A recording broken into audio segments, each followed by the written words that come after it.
I work out of my home studio in Partick in Glasgow.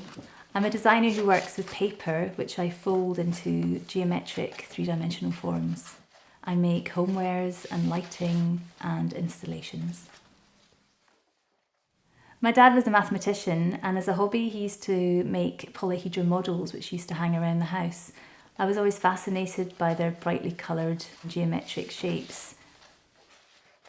So one day I decided to have a go myself, and I asked my dad how he went about making these forms, and he gave me a book which he'd had from the 60s, but when I looked at it I found that I didn't really understand any of the mathematics involved in it. So really I just taught myself how to do it through a process of experimentation.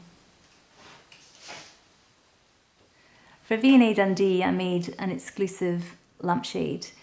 I was really delighted when they first approached me. I absolutely loved the building, and I was so happy to have the opportunity to use it as an inspiration for a new design. I source my papers from various different paper manufacturers. I try to go British made when possible, but I also use a lot of Italian papers.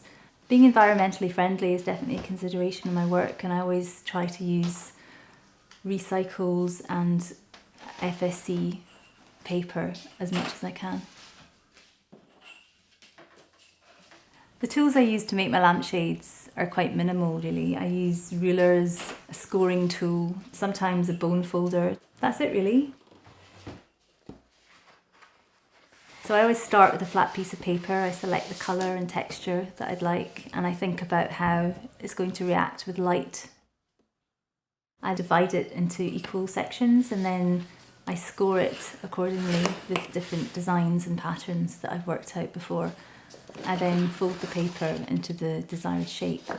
After folding, I'll attach the two ends together. I never quite know how a piece is going to turn out until I've actually put it together and hung it and turned the light on. The lines and shadows always look slightly different depending what kind of light you see the object in. So it's every piece I make is a surprise.